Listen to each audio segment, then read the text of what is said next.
with the legendary Greg Palast in from California. You've been following this case avidly.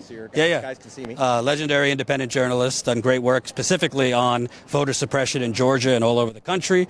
I mean, you've covered it all, much more than me. I covered Ecuador. I was down, and I documented the destruction by Chevron for BBC Television Newsnight back in 2007. So I've been following this for 14 years. And I found documents showing that Chevron, Texaco unit, the president of Texaco, personally ordered the destruction of documents showing that Chevron Texaco had dumped sludge in the indigenous areas. I mean, they literally said, remove the documents and destroy them. Destroy them is their word.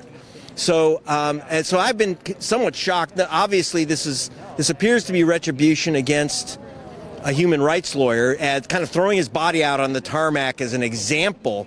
So no other law student, graduate of Harvard, is ever going to say, yeah, I think I'll do that because I'll lose my law license, I'll go bankrupt, they'll throw me in prison, all for defending indigenous people. Now, I have to say that before I was a journalist, I was for 2 decades an expert on racketeering for the Department of Justice and Attorneys General in the United States. I worked all over the world, actually. And I have to say that as the Department of Justice expert on racketeering, I've never seen a case like this. The racketeers are usually the bad guys, not the human rights lawyers. And the judge was acting like she was sentencing Willie Sutton for bank robbery. As she herself noted, no lawyer has ever been sentenced to 6 months for contempt in American history. In fact, it's not clear that anyone's ever been sentenced to 6 months for basically a dispute over procedural matters. It just doesn't happen. Going to prison for 6 months, no jury trial.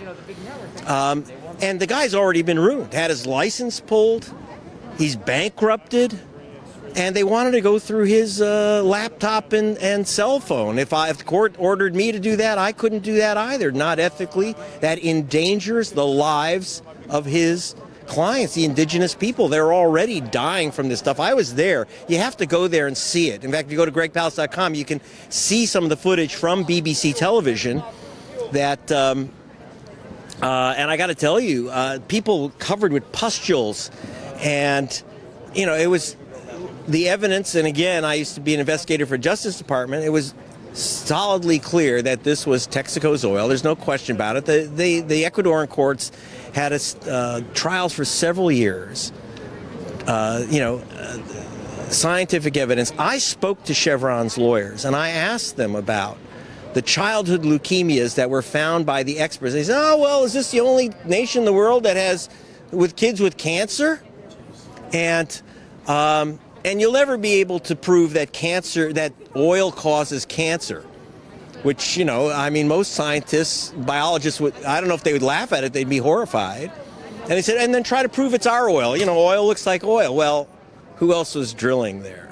So, it's clear that they will spend anything. In fact, Chevron itself says that their legal bills have hit over $1 billion to go after Donziger. $1 billion to go after one man. He feels honored. I am very stunned at this procedure. Again, I've been in many federal courtrooms for the Justice Department as the expert in racketeering cases, and I've never seen conduct like this.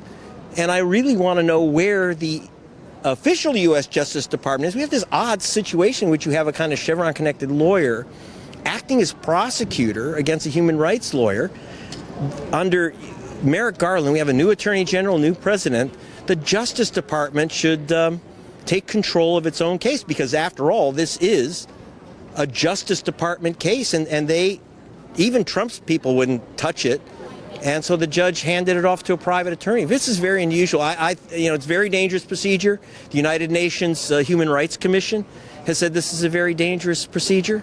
I'm very concerned about how this is operating. Very concerned.